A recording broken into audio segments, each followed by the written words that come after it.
What's up everyone, how are you all? Today we are back with another blazing Naruto story. What if Naruto was captured by Kunoichi assassins? And they fought over who would keep him. If you enjoy, then please like, share and do comments. And also check the description to original creator of this beautiful creation. Naruto shivered and rolled to the side, pulling a thin, moth-eaten cloth a tad closer to him in an attempt to ward off the chilly night wind. He was 5, and had just been kicked out of the orphanage he'd been kept in until then, and was not exactly happy about it. Actually, he wasn't quite sure how to feel about it. Sure, the matron had sneered at him and tossed him into the street with no more than the clothes on his back, soundly berating him for being a useless brat that nobody would ever want to adopt in 1,000 years, but he couldn't help but keep in mind that the orphanage was where the other children were. Children that would play by beating him until he could barely move, and blame all of their mischief making on him if they were caught. For whatever reason, the matron would instantly take anyone else's side over his, and he would be the one to be punished. Even if the other party was obviously in the wrong. Like that time Bert had eaten several fistfuls of strawberry jam and then fingered him as the culprit. Never mind that Bert's lips were stained red and there were globs of jam stuck to his fingers that he'd not bothered to wipe off. It was for that reason that Naruto couldn't muster much more than a mild irritation at being banished from his former home, and probably wouldn't have even felt that much if he'd been given the time to pick up a change of clothes and the few coins he'd hidden away beneath his mattress. By now, they'd doubtlessly been found by that glutton, and would be used frivolously on sweets while Naruto starved. Damn it, he needed that money. The wind picked up in intensity for a moment, cutting off his train of thought and sending shivers down the boy's spine as it easily cut through the thin cloth and seemed to scrape at his bones. As swiftly as it picked up, it slackened, leaving him shivering lightly. The empty warehouse was better than sleeping on the streets, but the broken windows that had allowed the small boy access did absolutely nothing to keep the wind out. But that was all right. Naruto had plans. In about a month, the Shinobi Academy would be accepting a new crop of hopeful students. He was much younger than the average entry, but he didn't see much other choice. He didn't really want to be a ninja, but as long as he attended the academy, he would receive a stipend from the Hokage's office. Even so many years after the Iwa War and the assault of the Yukai, Kyuubi, Konoha's ninja forces were still low. The stipend was like a lure, drawing in orphans and the destitute to help fill those ranks. A clever scheme that he was thankful for. The stipend wouldn't be much, but it would cover the rent for a small apartment, the necessary study manual for the classes, and some cheap food. A far better deal than wandering the streets, digging through garbage for half-eaten food. And if he decided to actually become a ninja, then he would be paid even more money, but have to take the risk of being killed by an enemy. He sighed and rolled over, then paused as he heard a creaking noise. Where had it come from? He slowly sat up and glanced around the room. Nobody was there, but there was that creaking noise again. He suddenly realized something and looked down to the floor he was sitting on. The wooden floor. The cracked wooden floor, which was creaking again. Was all he managed to get out as the floor gave way beneath him. He groaned as he opened his eyes, vision slowly swimming into place. He was in a pile of rubble, dirt, and broken wood. A quick check showed that, miraculously, nothing was broken. In fact, he was completely uninjured save a few scratches and splinters here and there. His luck was not to last as he looked up. He hadn't fallen too far, but there was definitely no way he could jump high enough to grab the edge of that hole and pull himself out. There was no real way to climb up either, he was stuck. The only way he was going to get back to the surface was by following one of the tunnels. He wrinkled his nose as he realized he was in the sewers, until he found an accessible exit. At this point, to the casual outside observer, time would seem to freeze as the young boy glanced both ways and split in two, a symbol of a fork in the road of life. One would arbitrarily head right and swiftly find an exit from the sewers. The other? He chose to go left, and so would his life take a different path. Time restarted. Hours later, Naruto was tired, hungry, and sick of wandering the twisting, turning tunnels. He was so upset that he barely noticed when he turned a corner and walked right through a broken wall and into a set of caverns. Then he blinked and glanced around, curious. He wasn't sure exactly where he was, but he was sure he was still somewhere under Konoha. And he had never heard of a system of caverns like this under Konoha. Then again, given that he'd reached those caverns accidentally, through the sewers, it probably wasn't supposed to be common knowledge. Maybe it was a secret exit from the village, in case of attack. That would be good, because if it was, then he would just have to follow it out and then he could get back to the village from wherever the exit was. Nodding, he began a slow walk through the area when a clicking sound caught his attention. Slowly he turned his head and stared, going pale. The giant spider stared back at him, with its many eyes. Now, as the terms of giant monster spiders go, this one wasn't really that big. But it was big enough, and a spider roughly half again as large as he was more than large enough to impress, and terrify, the 5-year-old Naruto. Nice spider. Good spider. You won't hurt me, right? A drop of venom fell from its fangs, as though purposely to dash his hopes, and sizzled as it hit the stone ground. Scree. Adrenaline took over, banishing Naruto's fatigue as he ran faster than he'd known he could run, the spider only a few short yards behind him. After a moment of running, the scene changed again, to underground Greco-Roman architecture that seemed to be carved out of white marble, and lit by strange, luminescent bluey-white rocks embedded in the walls and hanging in rusty iron cages attached to the roof. It was beautiful, although eerie. Naruto didn't even notice as he blurred through, running for his life. Gotta get away, gotta get away, gotta get away. He ended up in a big room, with a large square in the center and an open door on the other side. In the center of the square was a patch of old, rusty brown stains. He didn't recognize them offhand, but something about them set him off enough that he darted around the edges, losing a few seconds of his lead, but still blurring pretty swiftly through the door and slamming it shut.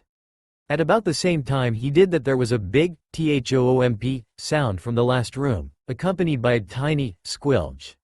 He turned and sweat dropped. A ridiculously huge square pillar had just slammed into the floor, matching the square outline perfectly. After a moment it began to rise, revealing the completely crushed body of the spider. With a wince and a slightly green face he realized what the rusty stains had been. Then a more important thought hit him. Where was he? He glanced around at his surroundings. This certainly didn't look like the natural caves he'd been in. And it definitely didn't look like the sewers. Scree, scree, scree. Naruto blinked and turned, eyes narrowed. It was another spider. This one was even bigger. Scree, here we go again. Feet, don't fail me now. If he had stopped to think about it, he would be terrified. Being pursued by a monster spider in some buried ruins maze, filled with traps, where every corner he turned could reveal another monster spider or a dead end. But as he ran, he had no time to think about it, only to focus on escaping. Naturally, the third corner he turned ended up being a dead end. Not giving up immediately, he ran all the way down it, hoping there would be a hidden door or a difficult-to-see passage or something. No such luck. He turned momentarily back to the spider, which had slowed down as though it knew he couldn't escape, and began scrabbling behind himself at the wall in a panic. One of the stones he ran his hands over clicked. Grasping at straws, he pressed it as hard as he could, and it sank into the wall with a soft hiss. At the same time, a circular patch on the floor began glowing. He was faced with a choice. The giant spider, or the circular patch of glowy stuff on the floor. Some choice. He stepped into the circle just as the spider began its pounce, and disappeared. The surprised beast crashed into the wall and began scuffling around, trying to find the morsel that had just been there. After a few minutes it scuttled away, the clicking sounds it made possibly being curses in the tongue of spiders. Or perhaps not. Naruto gasped as he reappeared elsewhere, a glowing circle beneath him slowly fading out. The cavern opened up to show the sky outside. Whoa, that was weird. But I guess it was no stranger than the rest of what just happened. So, where am I now? A gust of wind blew past the opening to the cavern. Curious, he stepped out to find himself on a small path with no railing and looked out and down. And down, way down. He stumbled backwards, landing on his butt. Wherever he was really high up. Not getting down that way. He blinked as he realized something. Had there been buildings below? He creeped slowly to the edge of the floating rock and looked down again. Yep. Buildings and a tower and faces carved into a mow. Holy crap, this thing is floating directly over Konoha. That begged the question though. If this thing was floating over Konoha, then how long had it been here? And if the ruins were as old as they seemed, then why had nobody noticed it before? A sprinkling of pebbles and dust falling answered the second question at least, as they revealed a slight shimmer in the air that they had to pass through as they fell. Some sort of illusion, like ninja used? But that didn't really make sense. Surely, if it was a genjutsu, the shinobi on the ground would notice it every time they looked up, right? The only answer was that it was either a really well-hidden genjutsu, or it was some other kind of illusion. The implications of that one thought were staggering. If it wasn't a genjutsu, then it hadn't been put in place by a ninja. What else was there? Over the entire continent, the only people who could do something similar to this would be ninja. Samurai typically didn't bother with such flashy tricks, preferring to simply cut the enemy to death with their swords. He shook his head and began up the path around the rock, still tired but strangely not hungry anymore. The only problem was that the path was thin and spiraled slowly around the rock, and the winds got fierce at these altitudes. Every couple of minutes he would have to stop and clutch at the rock face to keep from being blown off. It took much longer, but better than ending up a greasy splat when he hit the ground. The sun had long since set when he reached the top of the rock and found a tower, apparently carved out of a solid piece of gray marble with white speckles. Not caring about the impossibility of such a huge chunk of marble, he entered and began looking through the empty rooms. Library, bathroom, another library, something that might be a kitchen, sheesh, another library, ah, here we are. A bedroom, or at the least, a room with a bed in it. He was asleep before he hit the bed. He woke slowly in the morning, wondering where he was. He remembered that he'd been kicked out of the orphanage, and this definitely wasn't the warehouse he'd snuck into.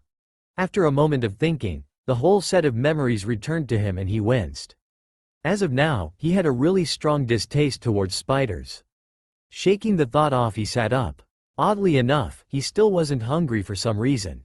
Definitely thirsty, and he really had to pee, but he wasn't hungry at all. He stood up and began looking for the bathroom when a wicked, evil idea struck him. Even this early, he was a prankster at heart. He left the tower and stood at the edge of the courtyard where, thankfully unlike the path, there was a hip-high rail. Neck-high for Naruto. Ah, that's better. Almost directly below, Mizuki's brow furrowed in confusion. It wasn't supposed to rain today. In fact, there wasn't a cloud in the sky. And he tugged his wet shirt up near his nose and sniffed lightly, frowning. Oh yeah, that was good. Although now that I think about it, the chances of it having actually hitting someone are really low. Oh well. He turned and got his first good look at the tower and whistled appreciatively. He couldn't help it, it was damn impressive. The tall, monolithic structure on top of a freaking big floating rock, smack dab in the center of a tiled courtyard with bubbling fountains and fountains. Fountains equal water. Water. The boy's thirst hit him all at once, and he rushed to the nearest fountain, sticking his face into the pool at the base and drinking greedily. After a moment he pulled it back out, dripping wet, and sighed in relief. He still wasn't hungry though. Putting the mystery of his disappearing hunger aside for a moment, he went back inside, intent on exploring the tower. After all, until he found a way down, it wasn't like he had anything better to do. The tower had 12, technically 13 floors if you counted the roof. The roof was flat, with no guardrails at the edge, and there were small trenches carved into the stone that formed some sort of complex seal out of squares, triangles, circles, and other shapes. Every other floor had roughly 8 or 9 rooms except the base, which had 20-something. Every other room was a small library with over 100 books, and all the others had at least a dozen books anyway. And this was before he found the hidden basement, which had 3 levels and apparently thousands upon thousands of books. And a robed skeleton sitting at a table in the center. Naruto warily approached the corpse, ready to dart away at a moment's notice. Sure, he knew that dead bodies couldn't move on their own, but before yesterday, he'd also known that the largest any spider could grow was to about the size of a small plate. Having seen that fact of life proven horribly, terrifyingly wrong, he was not prepared to take anything for granted just yet. He was proven correct as, when he got close enough, the skeleton rattled and there was a deep hiss, as though it was taking in a breath. Naruto froze as the skull turned towards him, and was ready to do the run away thing the second it looked like it might attack. But with a slightly softer hiss, and the crackly creaks of bones moving, it reached into its robes and withdrew a huge book, and set it gently on the table. And then the bones fell into dust. Naruto was content to stare for a moment, and considered leaving, but he brushed the thought off. Where would he go? As far as he could tell, the only way off the rock was through the glowing circle at the base, and that would bring him back to the ruins with the spiders. He definitely didn't want to go that way. And as nice as this place was, he didn't really want to stay here forever either. The only way to find another way out, if there was another way out, would be to either search every single stone in the tower, which could take months or years, or to find a way to leave in one of the many books in the tower. That too could take a long time, and there was still no guarantee that there would actually be a way out listed in any of those books. As he lifted and opened the skeleton's book, another stumbling block reared its ugly head. Whatever the language written in it was nothing like he'd ever seen before, all squiggly lines and dots. He blinked as he noticed something else. They were glowing. Instantly alert, he threw it away from himself as hard as he could. But the book flipped through the air and seemed to turn to face him, glowing pages beaming a soft light in his direction. He tried to run but found that he couldn't move as the book dissolved into a ball of light and floated to him as it shifted shape.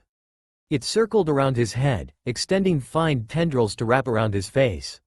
Within seconds they began seeping into him, the thicker tendrils seeking simple access routes through his orifices, mouth, nose, ears and eyes. The thinner ones slowly made their way through the very pores of his skin. It was painless, something Naruto was incredibly thankful for, as the whole strange process took several minutes to complete, and the strange sensations left where there should have been pain left him quivering on the ground just as surely as pain would have. The target of the tendrils had been his brain. Somehow, the book had known that there was no possible way he could read its contents, and had chosen to bypass the problem entirely, by carving all the information on its pages directly into his brain. He knew everything that had been written in it, and could dare say that he could read and write perfectly in that strange language. Dark Elvish, as well. It had been the man's journal before he died. It began by detailing a brief period of time before some sort of experiment. An experiment that had failed, and in the process moved the man's floating tower and a system of caverns through time and space. The journal listed his suspicions that they had landed on a completely different world from his own. The suspicions were later confirmed. The man had then placed a powerful illusion and withdrawn into his tower, performing a myriad of baffling and confusing actions in an attempt to replicate the effects of that one failed experiment. Over the centuries, he'd never managed it. Over time, there were less and less entries on the man's attempts to return home, and more on the strange humans that had begun to settle in the valley below his tower. Naruto noted dimly that he had memorized an in-depth, accurate summary on the history of Konoha from an outsider's perspective, and without the historical bias expected from the town's hero worship of their leaders and more powerful and successful warriors. He also noted that he was thinking in much bigger words than he had before he touched the book. He shook his head. That wasn't important. What was important was that the man had actually spoken to people like the Shodem and Naidame Hokage. So he had to have a way down. And if the man had a way down, then Naruto could find a way down. Excited, he searched his new memories, only to draw a blank. The man had not once written anything regarding how he'd reached the ground. Naruto refined his mental search, looking for anything that even hinted at the way down. Nothing, but he turned and looked at a tome, almost as large as he was, sitting on a pedestal.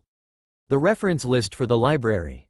It took him a week to scan through the list, periodically checking a few of the listed books, before he found something that might work. But there was, as always, a catch. It was a book of magic, which was an energy similar to, yet different from the chakra shinobi used to make just you. Also, it was a high-level magic spell, equivalent to a high B or low A-ranked jutsu. He would either have to study for years or be some sort of prodigy to pull it off. Of course, this is where his legendary stubbornness kicked in. It took him another day to find a book on the basics of magic, and then another 2 after that to read thoroughly through it. What the book took thousands of pages to say could be summed up in a few shorter paragraphs. There were 3 types of magic. Raw, barely focused magic used typically for destruction. Huge gouts of fire, chunks of hail the size of horses, repeated lightning strikes and the like. Semi-focused magic for more tricky things, like changing something into something else, or levitating things, or levitating yourself, or teleporting long distances instantly. And then extremely focused magic for the really hard stuff. summoning demons, placing wards on things, reanimating corpses as servants, or sealing spells into an object to be used at a later date, just to name a few. The first kind would be learned without any foci at all, just force of will and magical power, as well as the occasional chant or mantra to add focus and power, although with experience that would prove unnecessary. The second would be learned with a wooden foci to force the magic through to distill it, typically a staff, although the book had mentioned that some women preferred wands as an alternative. With dedicated practice, though, the magic could be focused to the point where he could simply use his force of will to channel it for the second level of spells. And then the third was learned with an athame, a ritual knife made of iron, steel, or silver. The metal was apparently even more difficult to channel magic through, and so focused it even further, as well as having the advantage of having a cutting edge for spells that required a blood component. Like the second, the third could be practiced to the point where it could be used with a wooden focus, and supposedly without any focus at all, eventually, though the book claimed that such a feat would take hundreds of years of intensive study and as such would be impossible for a human, or any of the other races with shorter lifespans. Naruto shook his head. That seemed much more complicated than what ninja did. He didn't actually know what it was that ninja did, but he had seen one perform a jutsu once. His hands had blurred and he had spat out a dragon made of fire. Then again, perhaps he was mistaken and he had just missed the complicated bit. He picked up 3 more books, listed in the back of the first one as required reading for the apprentice sorcerer, as well as another dozen that were only recommended, and began to read feverishly. In the Academy of Magics, of the place the owner of the tower Naruto found himself in came from, the standard length of time to become an apprentice sorcerer was about 10 years. Of course, this was taking into account the myriad distractions of the school, alcoholic beverages, late-night parties, and pretty young sorceresses in training just to begin with. In the tower, where there was no food, the only available drink was water, and there wasn't a single human face other than his own, Naruto was able to focus more fully on his studies. So the isolation played a little havoc on his young, impressionable mind and he began to forget how to relate to other people. So what? The point was that he had compressed a 10-year course of study into just over a single year. And now he was ready to leave. Preparations had been made. He mumbled something under his breath as he tossed a handful of glittery dust over a runic circle. It glowed with an inner light as he withdrew his steel athame and ran his hand over its straight edge. Holding it over the circle, he let fall 3 drops of blood before licking his palm clean. The wound had already sealed over. He didn't know why, but for some reason he healed extremely quickly. It was both interesting, as it opened avenues for blood sorcery that required more than his small body should be able to give just yet, and frustrating, as he could seldom keep a wound open long enough to spill the prescribed amount of blood unless he actually left the athame in the flesh, and even then the wound would sometimes try to seal around the metal. He licked the blood off the blade as well. Simply wiping it off with something still left a trace of blood that unscrupulous sorcerers could use to curse him from afar. The lessons from the books were well ingrained into his mind, and the unlikelihood of there being any other sorcerers aside from him was disregarded. After all, where there had been one, there could always be more. He sheathed the athame and went over to the railing, where he withdrew and extended a telescope. After several minutes of scanning, he found the perfect place for the other end of the teleportation circle. A small rock cavern about a quarter of a mile outside the town's walls, almost completely covered with hanging moss and lichen. The chances of somebody coming across it were extremely low. He closed the telescope and set it down, then lifted his staff and slammed it against the ground. He chanted fiercely under his breath as winds began whipping around him and a circle of runes appeared below his feet for a moment. With the final word of the chant, his body flashed and disappeared, reappearing next to the cave. He staggered with the effort it had taken, and stumbled into the cave. 13 minutes. He had another 47 minutes to set up the other end of the permanent teleportation circle before the spell failed for a lack of connection. Withdrawing his athame again, he began feverishly scratching a diagram and runes into the stone floor. When it was complete, he tossed the glowing powder on it. The diagram glowed lightly, then flashed, indicating that the circles had been connected. He quickly finished it with the prescribed 3 drops of blood, then slumped to the ground. 16 seconds to spare. His stomach growled loudly and he grinned as he felt sensations in his stomach that had been missing the entire time he'd dwelled in the tower. He was starving. The sensation was magnificent. He'd nearly forgotten what it was like to eat. Sure, he'd learned the "create food" spell about 6 months into his training, but by then he'd forgotten what most things were supposed to taste like, so just about everything appeared looking normal, but tasting like ash and dirt. Except, for whatever reason, tofu and Brussels sprouts. Like every other 6-year-old in the history of existence, he hated tofu and Brussels sprouts. So the spell hadn't seen much use. But now it was time to eat, and to remember what things tasted like so that he could create them on his own. Idly he wondered if they would take gold, as he'd left all the silver and bronze coins he'd found in his other robe. Naruto's disappearance hadn't caused much of a ripple in Konoha's day-to-day life. Sure, the Hokage had been really upset about it, downright furious after he interrogated the matron of the orphanage he'd placed Naruto in, and there had been grumbles around October 10th, when the villagers suddenly realized that their scapegoat had gone astray, but altogether, not much worth mentioning. Naruto's reappearance, however, had caused a rather large stir, especially when the cloak-wearing boy, where had he gotten one in his size? The whispers ran, had plopped himself down at a ramen stand that was on the verge of falling into debt and being closed down, Ichiraku, ordering a bowl of ramen, and paying with a handful of small gold coins. That had nearly caused a riot of a very different sort, but Ichiraku-san was very large, and had already swept the coins into his apron and was glaring at the gathered crowds, so they decided on taking a different route towards the goal of some of those gold coins for themselves. But when they turned to collectively leap at Naruto, they found that he was simply no longer there.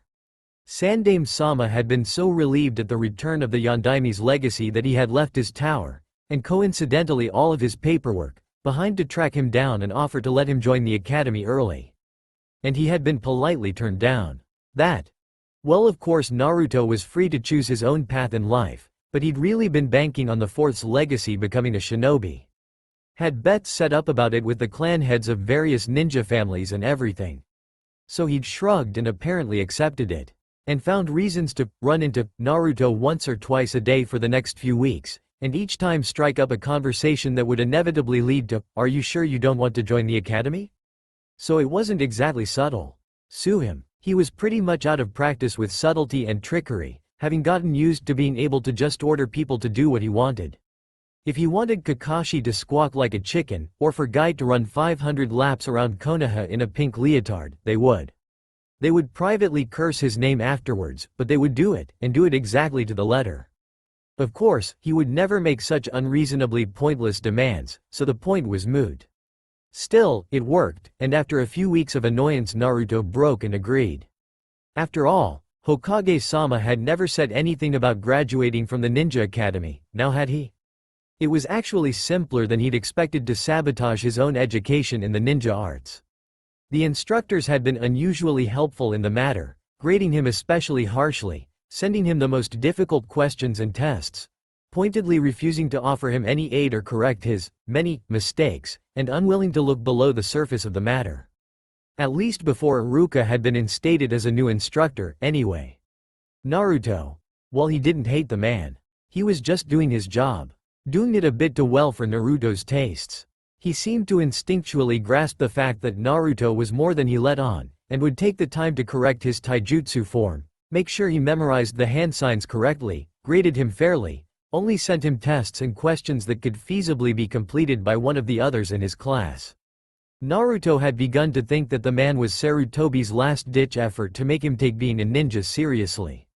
As though he would. All that really meant was that he had to make sure he failed the graduation exam. Spectacularly. The first time, they'd just run a typical obstacle course that the testee had to make it through silently. A subtle cantrip or two, and the entire thing had fallen apart noisily as he passed through it. His loud, and false, objections to being failed had been ignored. The second time, they'd tested Kawarimi no Jutsu. But instead of replacing himself with the log, he'd managed to set both it and himself on fire with an apparently misplaced Tora hand sign. The hours spent recovering from the burns hadn't been fun, but it had been worth it. The third time, he was finally in a class of children all his own age, but didn't much care. Third time was the charm, as they said, so it wasn't like he'd be seeing them ever again anyway. Although he did have problems keeping his title of dead last against that lazy Nara. He just had to fail once more and then withdraw from the academy after a few days. After all, having been so spectacularly horrible in the academy, it was obvious that the ninja life was not for him, no. This time, the test was on the Bunshin Jutsu. A simple, intangible clone. This time, he decided to make his failure truly spectacular. The two Bunshin looked normal enough. But just before Iruka could happily announce, "Pass," they fell to their knees, clutching at their heads and moaning. The instructors watched in awe as their skulls bulged, the skin over them tearing, then the bone beneath shattering as the Bunshin brains exploded violently outwards, covering the room in immaterial gore as the false bodies twitched on the ground. Some of them were in varying states of pale and greenish at the display. He'd really outdone himself this time, hadn't he? Just a simple illusion spell and a twitch of the wand he kept inside his cloak instead of the larger and less easily hidden staff, and they all saw what he wanted them to see. Uzumaki Naruto. Fail. He had to suppress the urge to smile and whistled cheerily as he left, ignoring the way Mizuki-sensei had oddly stood up and declared that maybe he should pass. He'd made 2 clones, after all. It wasn't his fault they'd, died. He was instantly shot down by all the other instructors, as Naruto had known he'd be. Later, Mizuki cursed softly as the demon brat was revealed to not be where he was supposed to be. He'd expected him to stick around in angst over all the other children being congratulated by their parents. Why wouldn't he? This was his 3rd time failing the graduation exam. Why, it was almost like the boy just didn't give a damn about becoming a ninja. He shook off the odd thought. What kind of little brat didn't want to be a ninja? The idea was ludicrous. Still, he couldn't be found. Well damn, it looked like he would just have to steal that scroll himself, without a convenient scapegoat to take all the blame while he made tracks. Crap, Naruto was still surprised that nobody had discovered his more sorcerous abilities yet. I mean, he only teleported daily back to the tower, as he preferred it over the tiny apartment the Hokage had assigned him.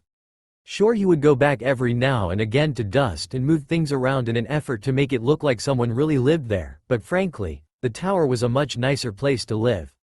And there were so many wonderful books, mostly on the magical arts, but one would find the occasional tome of philosophy or a goblin cookbook or the diary of an unusually educated barbarian or a scientific study into the mating habits of Naga and merfolk. Naruto had flushed at that one, but read it out of fascination anyway, hoping that this would alleviate the need to have someone give him the talk.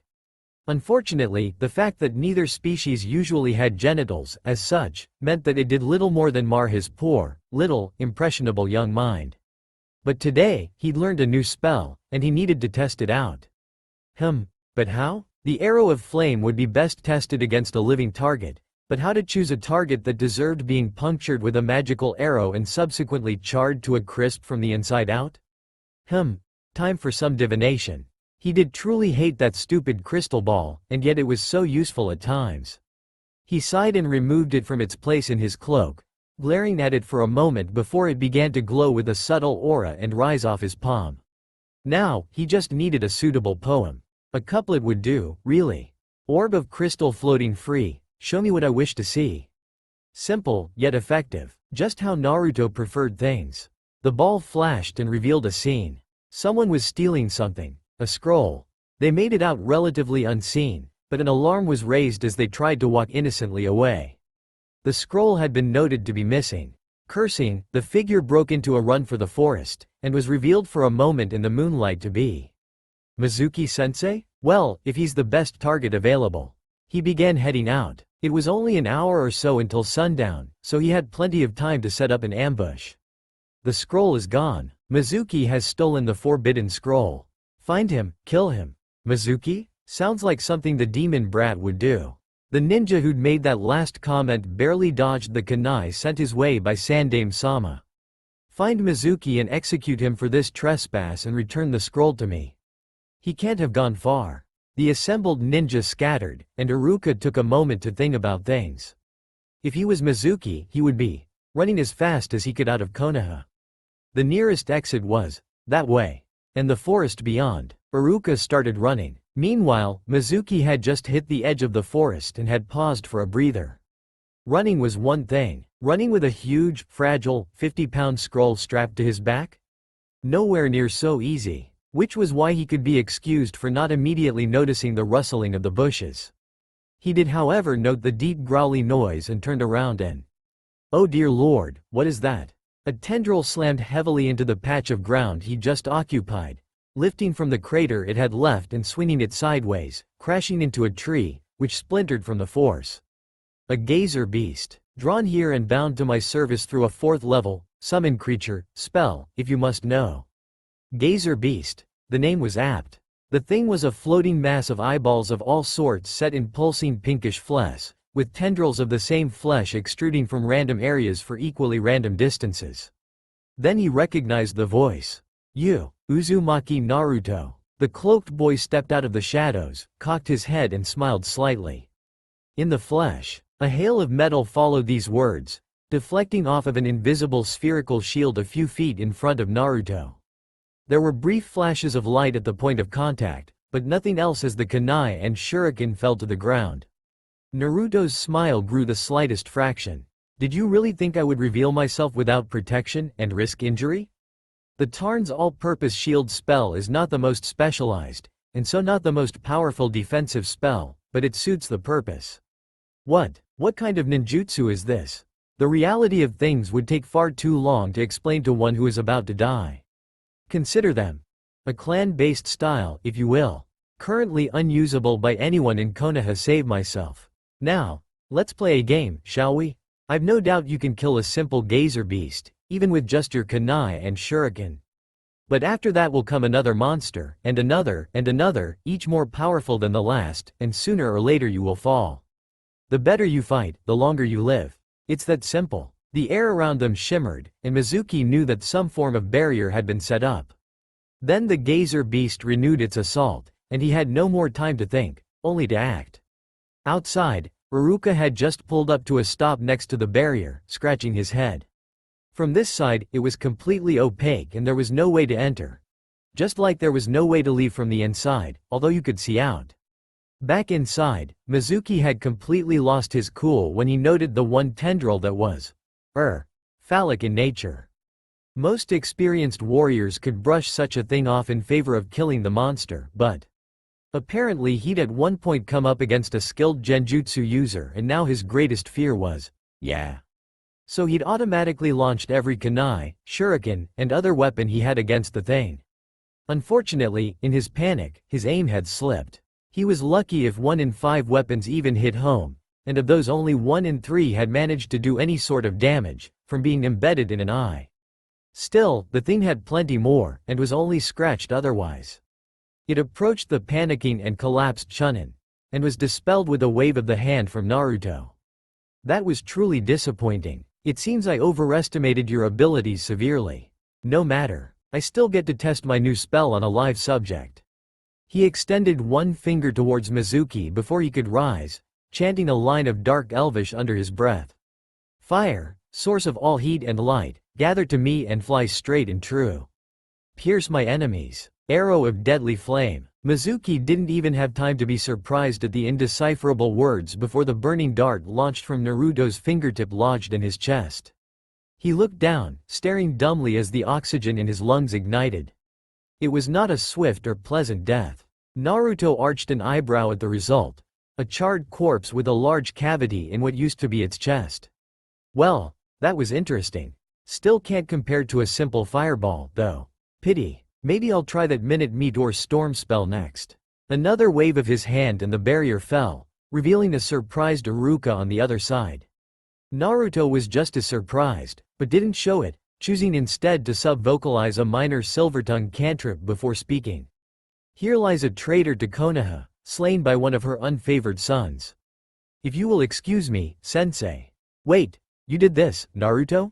How? A quick adaptation of the same lie he'd used on Mizuki was in order.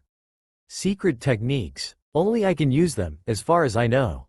I see. Iruka took a moment to kneel next to the corpse and confirm that it had indeed at one time been Mizuki, and that scroll over there was, in fact, the forbidden scroll of seals. Then he smiled. Congratulations, Naruto. Naruto frowned. This boded ill. He was correct. As I am a Chunin instructor, as was Mizuki, and as you've just done a great service to Konoha, and as you should be rewarded, I'd like to say, welcome to the ninja, Genin Naruto. Naruto turned away to conceal the writhing turmoil of emotions on his face at the news of his acceptance into a job that he hadn't wanted in the first place. He still couldn't bring himself to hate the man. But right now he wanted to kill Iruka so much. Be sure to report to the classroom the day after tomorrow. Your Hite 8 will be delivered to your apartment tomorrow morning. So much. And it would be so easy too. Just one little fireball, and the problem became, as it were, ash on the wind, and he wouldn't have to deal with it anymore. Mainly because Iruka would be reduced to ash floating on the wind. Sarutobi grinned as he placed a cloth over his scrying orb. Not his place to watch the joyous gratitude of a student toward his teacher, after all. It was a private thing. Though he did wonder about that odd secret technique he'd used to create that barrier. And what had that monster been? A clan-based summon? But he'd been pretty sure that the Yondaimi's legacy had been his actual son. Still, there hadn't actually been any proof of that. Just the uncanny similarities between the child and the village's protector. However, he'd never seen anything like this in the Yondaimi's family. It seemed like Naruto was from an entirely different lineage altogether then. That could be a problem. The date of the Kyuubi's attack had been pre-heralded by a peaceful meeting of all villages in Konoha territory. It was an experiment that seemed to have worked well, and would promote a more stable peace between the 5 great nations. For a week or so, the streets had been teeming with shinobi. Sand Nin would drink in a bar next to Mist Nin and Rock Nin, while Konoha Nin would give tours of the country to Grass Ninja. At the end of the week, there had been a huge festival just outside Konoha's walls. Granted, the effect had been spoiled somewhat by the distant appearance of Kyuubi. Most of the ninja at this point had immediately left for home, but a few from each village had decided, for whatever reason, to stay behind and help. Thankfully, most of these were the most dangerous kind who'd wanted their crack at a legendary demon. Many of them had displayed secret techniques and summoned creatures every bit as odd as what he'd just seen while tracking Mizuki.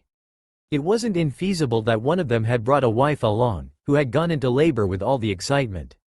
In that case, the Yondaime might very well have just snatched the first infant he'd come across. Which, it seemed, might not have been native to Konoha.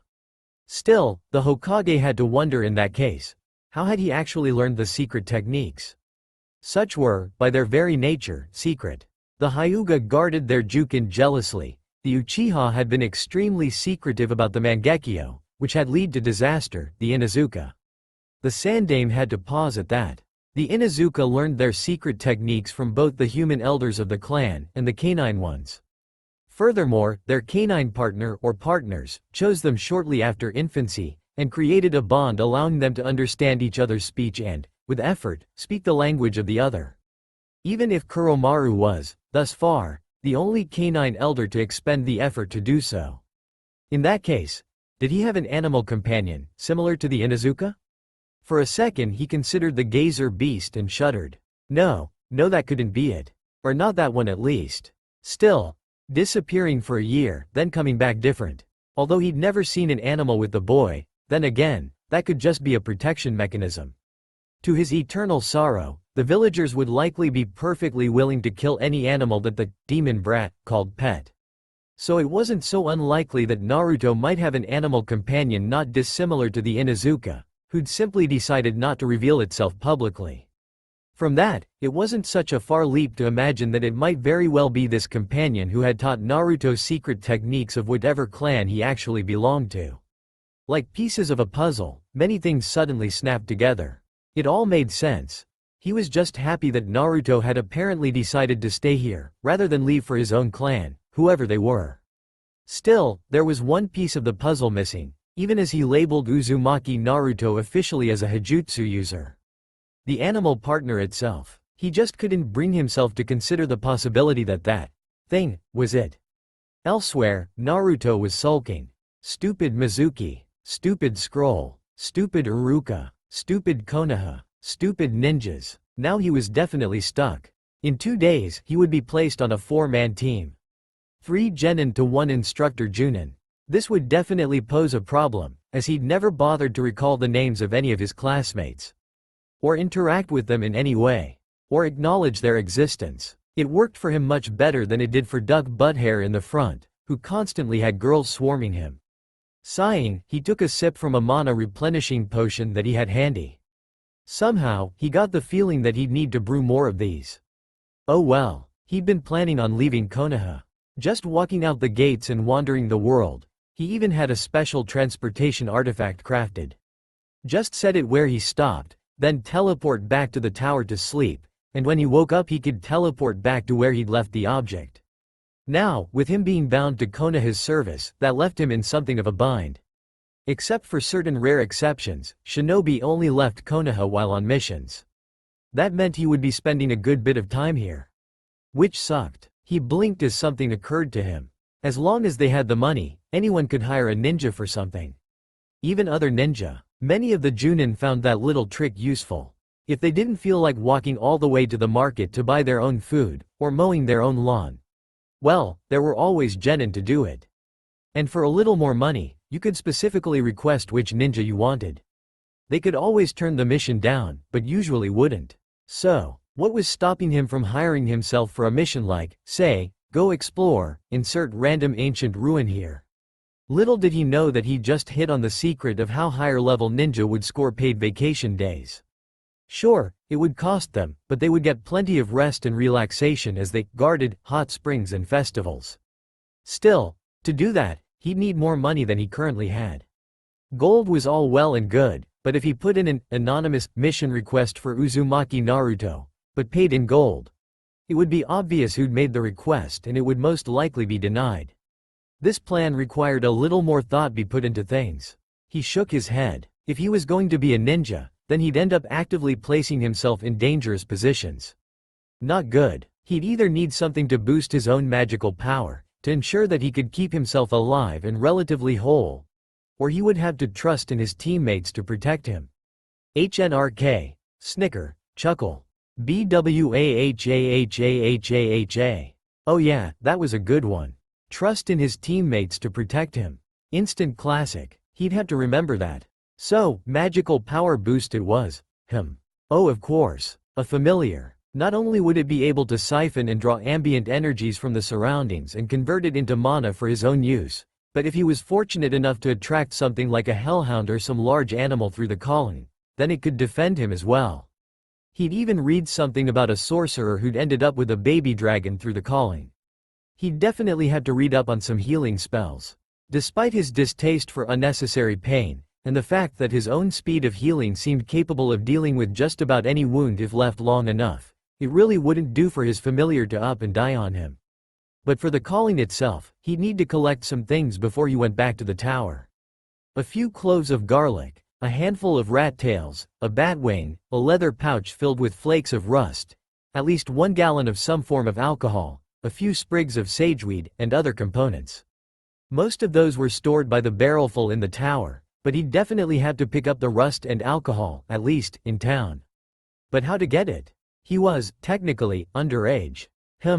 This would be where a few mental compulsions would come in handy. How fortunate that he happened to be carrying a book on them.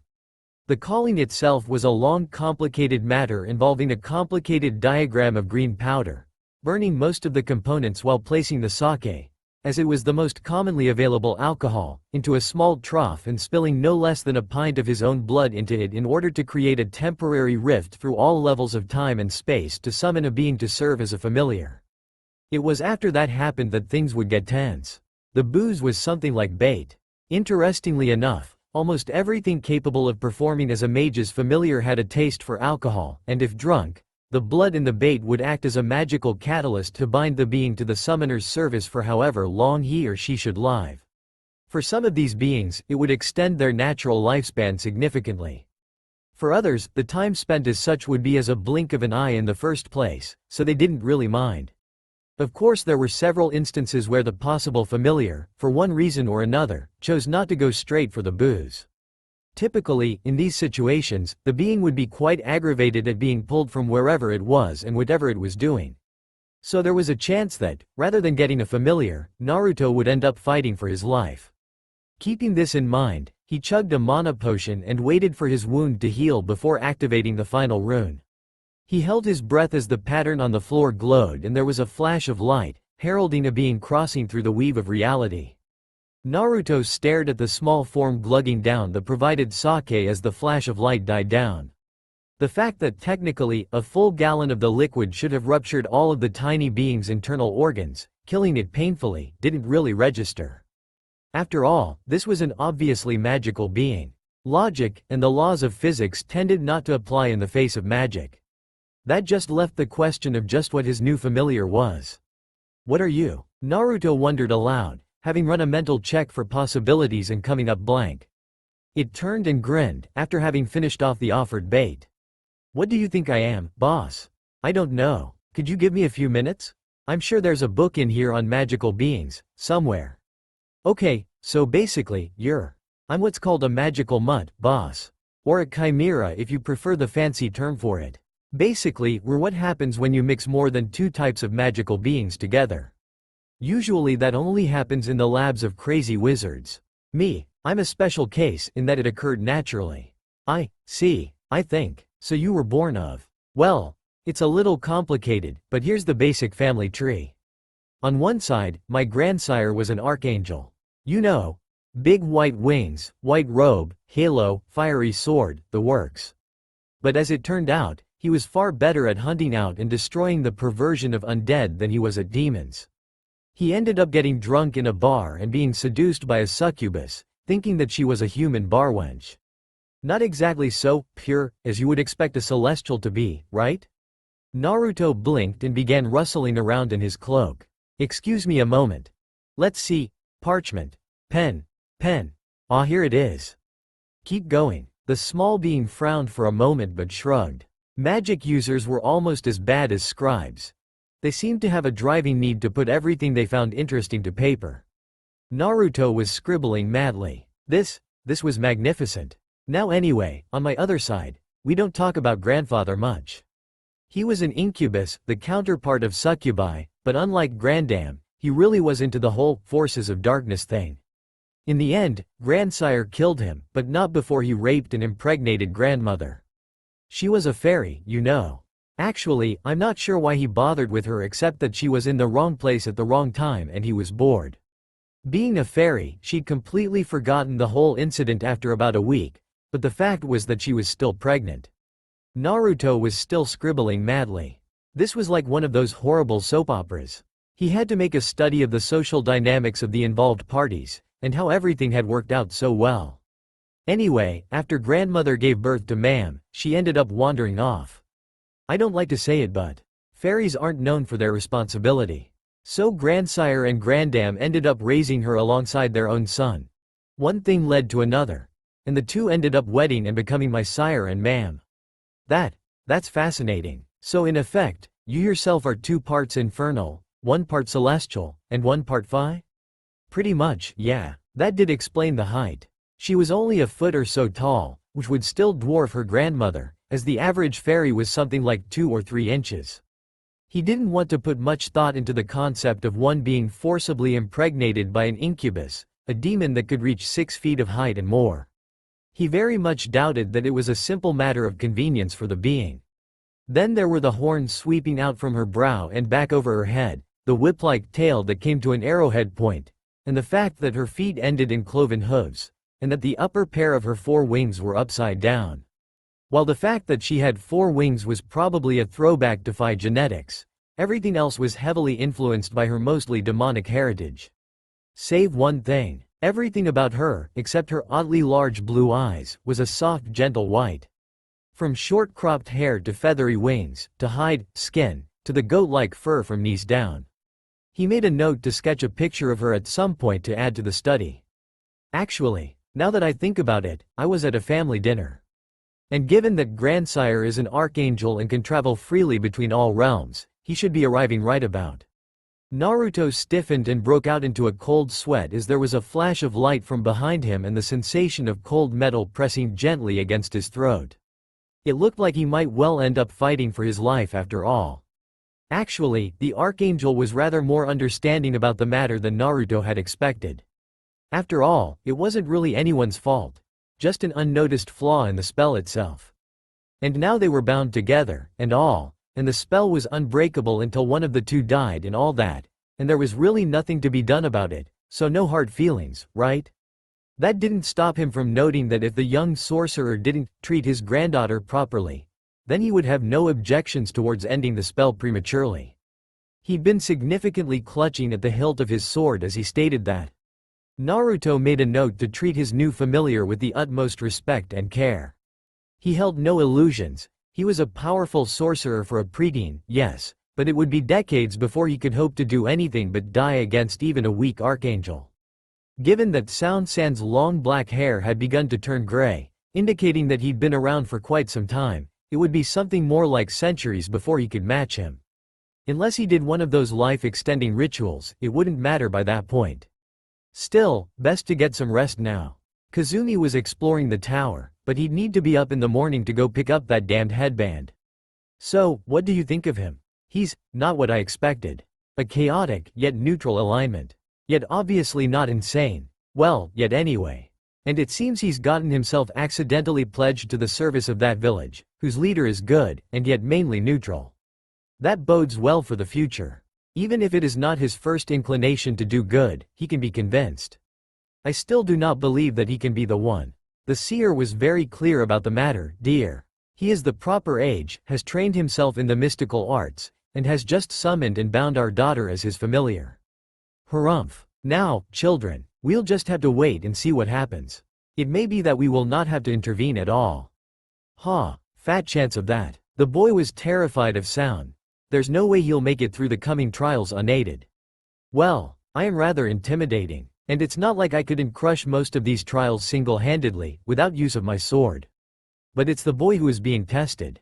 And if he's a coward, then he will have to be pressured into the tests. I don't think he's a coward. More wary. He probably knew full well that he was no match for me. There's only so much experience one can gain from reading books, and an unexperienced mage is an easy kill. Experienced ones now. The family meeting degenerated into one of Sound's many war stories. Naruto spent enough time the next day in that dinky little apartment that he was there when the nondescript box with the forehead protector arrived. Immediately afterwards he headed back to the tower, planning on researching as many useful spells as possible. After all, the spells were mostly one-shot deals. Memorize them, then cast them, then you'd have to memorize them again. But until he cast them, he wanted to be as versatile as possible. 4th, 5th and 6th level, summon creature, spells. A snowball, spell that wasn't nearly as harmless as the name sounded. A couple variations of the basic, chain lightning, as well as an entangling vines, and a nifty little spell that would turn an average tree into a wooden golem, along with a similar one that would do the same for a couple 100 gallons of water, but into an ice golem. The problem with that was that used in hot climates, it would melt within hours. Then he'd gotten a couple more fireball spells and a few healing ones. So yeah, that day was pretty packed. And now he was in the classroom and waiting for his ninja team to be announced. His presence would have been objected by the children that actually wanted to be here. Except that the graduation exam had been held in a closed room, so for all they knew he could well have passed. Team 7. Uchiha Sasuke, Haruno Sakura, and Uzumaki Naruto. Junin Sensei Hitaki Kakashi. Team 8. Naruto mentally tuned out the rest. He was with duck butt and pink hair. That was all he needed to know. He called on everything he could remember about those two. Wasn't much at all. While Duck Butt was number 1 rookie, and so could probably put up a decent fight, compared to the rest anyway, Pink Hair was just brainy. Which meant that in a combat situation, she'd be useless. Naruto scowled mentally. He was a magic user, dammit. He was fragile. He needed meat shields to keep the sharp, pointy claws, knives, swords, spears, etc. away from him while he powered up some blast of arcane destruction. These were pathetic. The Uchiha wouldn't last 5 minutes against anything that could be summoned with a 3rd level, summon creature, spell. And Pinky? She died to a 1st level. The point of having a meat shield was that they were tough enough to survive being used as a meat shield. If they died, then you'd have to find another. Which would be just fantastic. Naruto forced the sarcasm away as he sat back to wait for their instructor to arrive. Most of the other kids had left by this time. Pinky seemed to only be interested in talking to the Uchiha, who wasn't interested in talking to either of them, leaving him back in a dark, quiet corner. Just the way he preferred things. Although he was slightly irritated as hours passed before the man actually decided to show up. Hell, if he'd known they'd be waiting this long, he'd have brought reading material. Reading material being the diary of the barbarian Ria the Scholarly. That was a girl he would have liked to have met. Smart enough to be intelligent conversation, yet beefy enough to serve as an effective Michi protector. That was it, protector. After all magic users needed a powerful protector. The fact that she was apparently half-orc would help greatly. He blinked and halted his partial meditations as a man with improbable hair stuck his head in the room. "You're Team 7? My first impression of you guys. To be blunt, it's pretty bad." "Meet on the roof." Wow, that was blunt. Naruto wanted to stab him. He reminded himself that if he got someone else's blood on his athame it would take weeks to purify it. Himself reminded he that he did, in fact, have other knives available to use. An accord was reached. There would be stabbing at the first available opportunity. So, let's introduce ourselves. Likes, dislikes, you know the drill. There was silence as all three kids just stared at the one-eyed madman. Two of them were extremely antisocial. One just didn't want to go first. Actually, she was also kind of curious about the new teacher as well, so. Sensei? Could you, maybe, go first and show us how it's done? Right, I'm Hitaki Kakashi. What I like and dislike are none of your business. You're too young to know about any of my hobbies, and as for my dreams, hee-hee. Sakura just stared at the loopy grin that you could just tell was underneath that mask somewhere. Alright, you next, Pinky. Naruto grinned. On second thought, maybe he could delay the stabbing for a little while. Sakura just frowned but spoke up anyway. Haruno Sakura, I like. She glanced at Sasuke and giggled, causing him to almost imperceptibly stiffen. I hate Ino Pig. My hobbies are. She giggled again, louder, sending chills down the poor Uchiha's spine. And my dreams. Kya. Right, wow. You gave out almost as little information as I did. And she was remarkably two-dimensional, he carefully did not say. Alright, you next, brooding boy. The Uchiha won. Naruto blinked. Technically, he wasn't brooding. He just sat in the shade because he preferred to be out of direct sunlight, and he didn't feel like talking to anyone just yet. It hadn't quite hit him just how similar in appearance such actions were to Sasuke's own. Uchiha Sasuke. I like some things, and dislike many more. I have no hobbies. And, I wouldn't call them dreams, but more of an ambition. To reassure CT my clan. And destroy a certain man utterly, in every way, shape, and form. Kakashi sighed, at this point despairing of receiving any information that wasn't covered in their dossiers. What he didn't know was that Naruto had grown bored and decided to spice up his own introduction a bit. He was talking before Kakashi had the chance to point at him. My name is Uzumaki Naruto. I wield phenomenal power, and have sociopathic tendencies in its use. It's not to say that I can't understand that there are some obviously wrong uses of my power. It's simply that when my blood starts to heat up too much I stop caring. Even now, I'm focusing on keeping myself calm so as not to go berserk and accidentally kill you all. I dislike boredom, and tend to alleviate such with my likes, which include reading, experimentation with secret techniques, and large explosions. I haven't practiced any of my hobbies in years, as doing so within Konoha's walls would lead to my summary exile and/or execution. As for my dreams, I feel that this is too personal a question to answer as of yet. Quite naturally, both of his teammates had gone rather stiff and pale at certain of his proclamations, mentally trying to prove he was just spouting bullshit, but finding no evidence of such. There was no real evidence that he was telling the truth either, so he could be joking, but there was no evidence that he'd lied.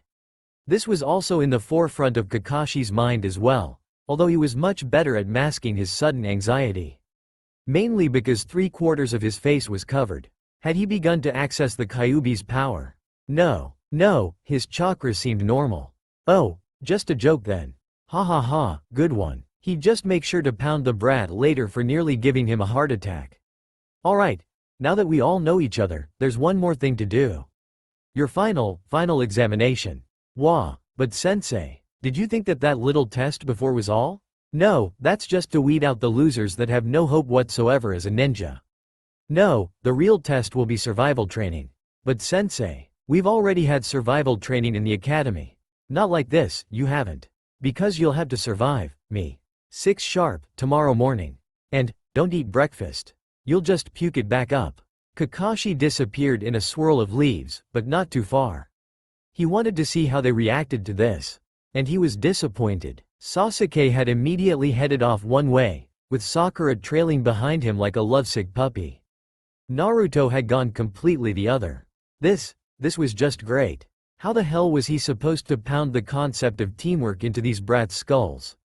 Sakura would gladly do anything Sasuke asked, but would ignore Naruto's existence, so long as he wasn't doing something that couldn't be ignored, like actively putting a kunai to her throat. Sasuke was similar, but would ignore both Sakura and Naruto was just as bad. Why did they always dump the problem cases on him? Every single bloody time. And then they have the gall to wonder just why he'd never passed a team. It was cold. That was easily dealt with by a minor cantrip that caused protection from elements. Ah, that was better. Let the two plebeians wonder why they were shivering and he wasn't.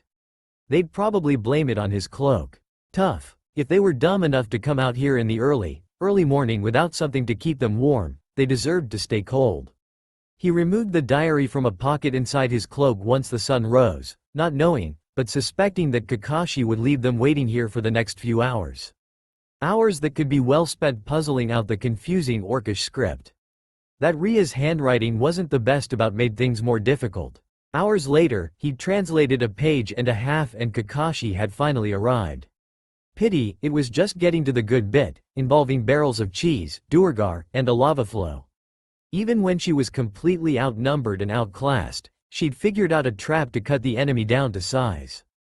And Kakashi was talking. Whoops, better pay attention. 2 bells. So at best, only 2 of you can pass, although there's a chance that only 1 or none of you will get a bell, and we'll all be returning to the academy. Naruto raised a hand. Yes? So, technically, I could just walk away and let these 2 become ninja, while I myself was dropped from the program? Yes? Naruto considered the pros and cons of such an action for a moment before nodding and turning away. He made it 3 whole steps before Kakashi's hand clamped down on his shoulder. That was what ninjas and those in the poker profession call a bluff. And while I'm impressed that you called it, you're not allowed to leave. You have to at least make the attempt to get a bell. HMPH. Fine, but I hope you know what you're getting into, sensei. Kakashi considered that for a moment before brushing it off. He was just a genin. What could he possibly do? Famous last words. In any case, you have until this clock hits noon. Begin. Sakura and Sasuke disappeared into the cover of the nearby trees and undergrowth. Kakashi nodded. It wasn't as good as he'd prefer, but it was decent for genin and... He blinked as he realized that Naruto hadn't moved an iota, and seemed to be considering his next move carefully. He tensed his muscles, ready for the attack. There was always one that immediately went this route. Although, he was waiting an awful long time, too. He just turned around. It would be most polite to allow the others to attack first. Have fun. Then he sat down under a tree. Kakashi just stared at the sheer, whatever of him is, just for a moment, he let down his guard. Though not enough that when Sasuke let loose a barrage of pointy metal, he couldn't perform Kawarimi. Crap, he was faking it. Sasuke took off, in an attempt to find someplace else to hide, heading deeper into the woods. Kakashi sighed and glanced between the direction he'd fled and where Naruto was reading an old, leather-wrapped book in the shade of a tree. Then his eyes turned to where Sakura had hidden herself, and he shunshined behind her. Megan. Narukumi no Jutsu. Now to see how she reacted to the, wow, and she was supposed to be a genjutsu specialist in the making? 3.5 seconds of her worst fear and she was out cold, foaming at the mouth. That really sucked. He shook his head in disbelief. This was shaping up to be the worst set of kids he'd had yet. He shook his head and decided to try Sasuke next. It only took him moments before he was confronting him in a small clearing. I'm different from the others. That's nice. Shall we begin? For the first few passes of blows it was just pure taijutsu.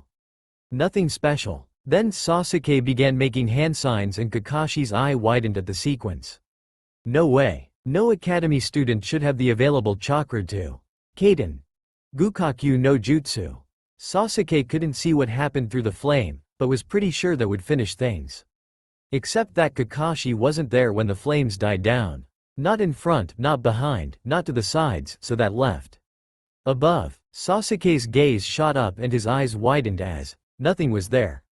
Then a hand grabbed at his ankle, pulling him below the ground. Below. Doden. Shinju Zanshu. You're right, you're not like the rest. You're still not that great though. Sasuke stewed in rage, buried to the neck in dirt, as Kakashi walked off. They're finished then, Hitaki-san? That was quick. Kakashi shrugged. Faster than I expected really. Your turn? A moment. The page of his book flipped. If I'm correct, this test is a hoax. The value of teamwork has been noted multiple times throughout the history of Konoha. The bells are a ruse, promoting indecisiveness and driving a wedge between the team members. If they cannot bridge this gap and work properly as a cohesive unit, they fail the test. Kakashi nodded, impressed, and marking a few points by the boy's name in his mental scoresheet. He just clearly and succinctly outlined the point of the whole test. Then Naruto placed a marker in his book, tucked it away in his cloak, and stood up. It's really a pity. You see, I've never played well with others. No matter. Perhaps I can show teamwork in another manner. Kazumi. Kakashi blinked as the strange being appeared in a flash of light. Okai. Hokage-sama had mentioned his suspicions that Naruto might have an animal companion. But he'd really been expecting a dog or cat or something like that. Maybe a fox. This had caught him completely off guard. Almost as much as the strange chant. Aanakret the Narinat Elsarinistad Tremorilaniad, creature, to me, still staring as a strange glowing symbol, glyph, appeared on the ground and a large, huge, freakishly big, gorillous, humanoid creature appeared. It was half again his height, carried a club that it seemed to have fashioned itself out of the trunk of a tree, was hairy to the point that it appeared to be thick, matted fur, and its face looked like it had been bashed repeatedly into a stone wall, then partially melted. It's a troll. Let's see if this is teamwork enough for you. Naruto paused as he considered taking up the act from yesterday again. It was a well-noted fact that most sorcerers either were insane, or feigned insanity. Less questing heroes knocking on your door to ask stupid questions that way. He shrugged as the troll's club slammed into the ground where Kakashi had just been standing before he'd leapt away. Why not? It wasn't like it would be that difficult. A malevolent leer slid across his face as Kazumi decided it would be best to watch this fight from the vantage point of that tree over there. Kakashi twisted in midair to avoid a ball of hot, searing flame, attached his feet to the incoming club with chakra, then pushed off with all his might to get out of swinging range, flipping a couple of times in midair to dodge. An icicle? Damn, when Hokage-sama had mentioned Naruto knowing secret techniques, he'd not considered anything like this. Really, he'd just been banking on treating him like an Inuzuka. Having to keep an eye out for a dog waiting to leap from the bushes or something like that. HM. Hee hee hee, ha ha ha. My blood is boiling. Let the game begin. Be you player or pawn, Kakashi? Kakashi blinked. This was really bad. Looks like he wasn't kidding about the sociopath thing. This could get ugly. Too late, pawn. Die. The next few minutes were filled with frantic dodging on Kakashi's part. Technically, this would have been made a hell of a lot easier if he could spare a moment to uncover his Sharingan. But most of his mind was being set on avoiding being frozen, electrocuted, set on fire, pierced, slashed, crushed. Naruto chanting, dee-da-da-da-da-da, and drooling in between various nonsensical words and phrases, some of which he would have sworn were impossible to create with human vocal cords, really didn't help matters. Several more minutes later, the genius ninja had been herded into a trap and bound with writhing vines that had sprung from beneath the ground. He couldn't move any limb so much as an inch, and that club was coming down. He couldn't help it. His eye closed, knowing that there was a possibility that he was going to die, and waited for the crushing impact.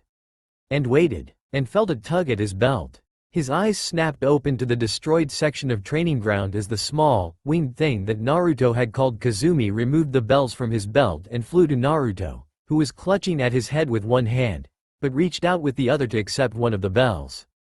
Then he reached into his cloak, pulled out a vial of something bluish that steamed as he popped the cork loose, and chugged it down. His eyes were notably saner when he finished. Ah, medication, of course. Kakashi would have to keep that in mind. It would really suck to have Naruto lose his antipsychotic meds in the middle of a mission. He wasn't even considering failing him at this point. He'd pointed out the true meaning of the test, and he'd passed it the wrong way. Sure, his personality left a great deal actually, to be desired. But Hokage-sama would skin him alive and use his hide as a throw rug if he just let such potential walk away, as he had seemed inclined towards doing earlier. The only trick was finding a way for the other two to pass as well. He shrugged. It wasn't really important. Just spew a line of bullshit that sounded reasonable. Like, anyway, since the test was for you three to work as a team, but Naruto got the bells anyway without any help from either of you, I've decided that you all pass, because technically, expending yourselves pointlessly in an effort to make me waste my chakra before Naruto struck the final blow could in this situation count as teamwork. Well done, Bibit-sensei. Where is Naruto then? Oh, he left. Considering that he's leaps and bounds ahead of you two in his chosen field, I decided to let him go take a nap while you two wasted time fooling around. Frankly, you two kind of stink. Sasuke slammed his hand into a nearby tree. This is bullshit. I refuse to believe that the class Dobi could get the bells on his own. Cut the crap and bring him out, this joke isn't funny. Kakashi sighed. Sasuke. So arrogant and unwilling to believe in anything that doesn't fit with your own worldview. Did you ever wonder why Naruto might be last of the class? Obviously, he's an idiot. What's there to understand? You also obviously don't look very hard at things. I took a look at the records. Not once, in the past few years, has he answered any of the questions on the written tests, or turned in a project, or done much of anything at all inside class. Now this, to a lesser degree, isn't exactly an uncommon thing. Everyone ends up missing a test or forgetting to do a project or two in the academy. But all of them, every single one? Like I said, maybe he's retarded, and didn't realize what he was supposed to do. This joke isn't funny. Sigh. How about you, Sakura? She kept glancing at Sasuke, obviously unwilling to contradict her crush. Forget about Sasuke. He's proving that he's not the sharpest nail in the tack right now. I want your answer, since his is obviously wrong. She twitched, as though restraining herself from attacking him before she answered. Her buttons were incredibly easy to push. He's sabotaged his own records? Yes. Now anyone who can't think for themselves that looks at the records just sees an idiot. Meanwhile, he's training his Hajutsu. The Dobi has Hajutsu? Sasuke asked, obviously shocked. Sasuke. You're an idiot. Shut up, now. Anyway, yes, he has Hajutsu and a number of elemental jutsu. You didn't think I did all that alone? They looked where he was pointing and had to admit, that section of training ground was pretty much completely destroyed. There was a half-melted icicle sticking out of a tree, flames burning on fallen trees and grass, electrical marks, large impact marks in the ground and smashing trees out of the way, and a huge patch of withered vines growing out of the ground that they were sure hadn't been there before. Okay, fine. The Dobi has Hajutsu. Who cares? Once I have the Sharingan, he's still toast. The fact that his voice began to waver with uncertainty midway through the statement was proof of his nervousness. Whatever. Meeting tomorrow at 6 again. Don't be late. Leaving his students. 2 out of 3, anyway. Stunned as he shunshined away. Sarutobi took a deep drag of his pipe as he mulled over Kakashi's report. It was quite unbelievable, really. Apparently Naruto's new secret techniques had turned him into something of a one-man demolition squad. Naturally, there were weaknesses and flaws as well. Naruto had apparently been bringing his full force to bear towards leading Kakashi into a trap, so if Kakashi had had a partner to work in concert with him, a single attack from behind would have pretty much ended the match before it began. Also interesting was the sheer variety of attacks he'd produced. For certain, Naruto was versatile. Also, this was just a suspicion from an old man, but it seemed that Naruto couldn't produce the individual effects too terribly often over a small period of time. Like how Kakashi could only use his signature move a few times a day, but different somehow, in a manner that still escaped him for the moment. So alone and outnumbered, even by mere genin, he could be beaten. There would be casualties of course, but it was possible. Still, the most intriguing thing was that Naruto's nebulous partner had apparently revealed itself. Or herself, as it was apparently female. Sarutobi couldn't recall there being anything at that festival resembling this Kazumi creature. Then again, given that he'd been in retirement, he'd spent a large portion of the festival drunk out of his mind. So it was entirely possible that he had met something like her, and simply couldn't remember. Certain healing potions could ward off the need for sleep, or even remove it entirely. This was not a well-known fact, but it was proven to be true nonetheless as Naruto spent several hours into the night re-memorizing the spells he'd used in his assault on Kakashi, as well as a couple of others to boot. The wondrous word of power. Instant depths of uninterrupted slumber, to be precise. Power word. Sleep, for those who prefer brevity over flowery prose in their arcane incantations. Sometime after midnight, the potion wore off and his body began shutting down. He had enough time to stagger to a nearby bed before he lost consciousness.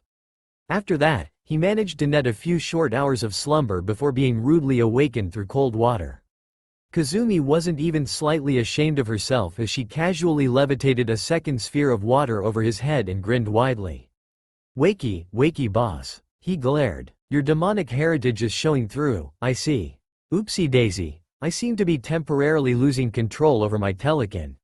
I'm up, fiendish creature," he mumbled under his breath. "You're gonna be late," Kazumi chirped, seeming to take no offense. "Yeah, I get it. Ninja, what a drag. I'll just go do ninja stuff then.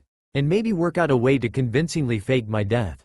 Have fun." Naruto continued grumbling lightly as he teleported out of the tower. Sakura blinked. Just a moment ago, she'd been sure that she was the first one to the meeting spot. Then she blinked, and now Naruto was there, shielding his eyes and glowering in the direction of the sun. "Too bright," he grumbled, flipping up the hood of his cloak as he sought refuge in the shade. Sakura began to ask where he'd come from, but caught a glimpse of the approaching Sasuke out of the corner of her eye and lost all train of thought as her vision turned into a pink framework of flowers surrounding his face. "Sasuke-kun, out of my way," he snarled. "You, fight me, now." Naruto sighed deeply as he leaned against the tree. "It's too early in the morning for his crap. Besides that, I just don't feel like it right now. If you won't fight, then it just means it'll be an easy win." Sasuke yelled as he drew a kunai and lunged, prompting Naruto to sigh again. "You really should cool down. How about a nice nap?" His eyes focused and he brought up a single finger, unconsciously mimicking a figure from Sasuke's past as he poked at his forehead, mumbling the appropriate incantation under his breath. Sasuke was snoring before he hit the ground. Not 5 minutes and I already had to use one. Better keep the other in reserve," he mumbled to himself. Sakura didn't hear him, too overwhelmed with shock that her obsession had been taken out so casually. Then a partially evil, partially perverted leer fell over her face and she began to slowly stalk towards her defenseless obsession. Naruto ignored the way she crept up on the Uchiha's limp form, fingers twitching, as he pulled Ria's journal out of his cloak and continued the effort of translating it. Mere minutes later, she let loose a howl of anguish and disbelief. Tiny, minuscule, shrimpy, shriveled, dwarfish, stunted, infantile. Oh god, it's horrible. Who could have imagined that Sasuke-kun would be so. She slumped over, the shock at whatever she'd discovered being enough that she'd passed out. Naruto flipped the page, casually ignoring the entire sordid display. Kazumi had arrived eventually, cloaked under a minor illusion coupled with a look elsewhere mental effect, both of which he assumed came from the Phi portion of her ancestry. He wasn't sure what she'd been doing in the tower that she wanted him gone first, and he wasn't entirely sure he wanted to know. It was hours after that Kakashi chose to show himself, long enough that the sun was well above the tree line and his other 2 students had begun to stir. He took the opportunity to demonstrate a sweetened jutsu to Naruto, who privately reflected that it was much like what Kazumi had done to him, save on a somewhat larger scale.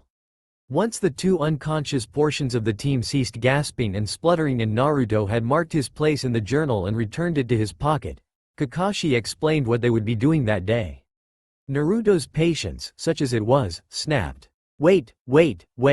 You want us to what? Like I said, Naruto. The 4 of us are going to practice our tracking skills in combination with our retrieval and delivery techniques by Catching a freaking cat. Naruto frowned deeply as his mind shot in multiple different directions at once.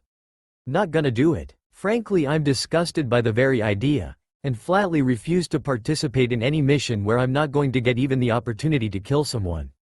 I'll make you a counter-offer, though. Good, good. He'd made his point and, if he was reading their facial expressions correctly, mildly disturbed his teammates and reinforced his insanity.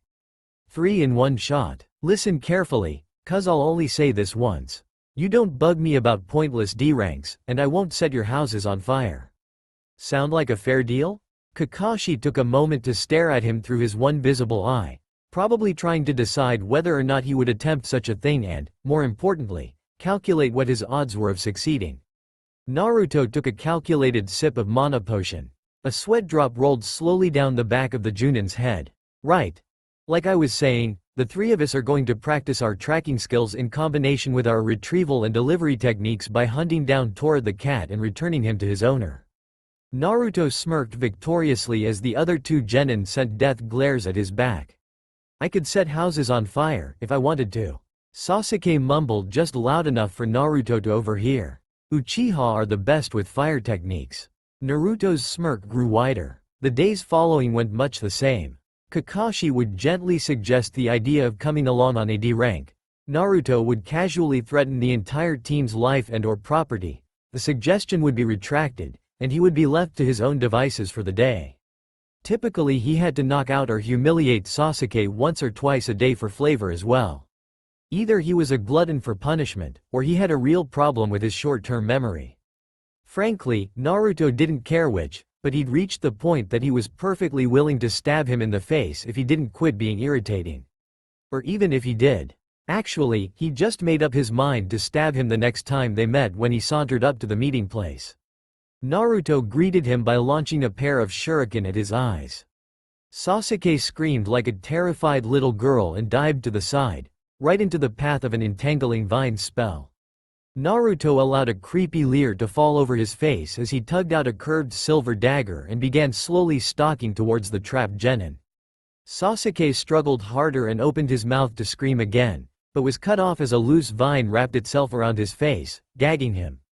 Naruto stabbed for his forehead, and the world went black. When he came to, it was to Sasuke's melodious wails to Kakashi about how he was insane and should be put down like the rabid dog he was.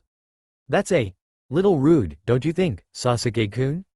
Little rude? You tried to stab me, you psychotic freak. Well, yeah, but in my defense you're really annoying. And I was bored. You know how it is. No I don't. You know why? Because I'm not a psychotic freak. Kakashi felt a weird sense of déjà vu as his students continued arguing, one calm and relatively polite and one being loud and abrasive. Why was it that he got the feeling it should be the other way around, though? He quickly shook it off. Anyway, about that, since it's become obvious that our teamwork has begun to suffer recently, I've taken the liberty of reserving a C rank. Maybe this would interest you, Naruto? Depends. Does it involve rakes, puppies, vacuum cleaners, paint, groceries, or kittens in any way not also directly involved with brutal and fiendish murder? Just at a guess, I'm going to say, probably not. Sure, why not? Oh. In that case, allow me to introduce you to the client for this mission, Tazuna-san. We'll be protecting him from C-class enemies, such as bandits and highwaymen, as he returns to the land of waves and finishes building a bridge. A taciturn, smelly old drunk stepped out and grunted half-heartedly at them. Naruto considered him for a long moment. I suppose it's too late to change my mind, huh? Far, far too late. The drunk coughed irritably. You know, I am standing right here. Would it be too much to ask that you at least wait until you can reasonably be considered to be behind my back before you talk smack? He was resoundingly ignored by all other involved parties. I regret my hasty agreement. I regret it with the fury of a hurricane.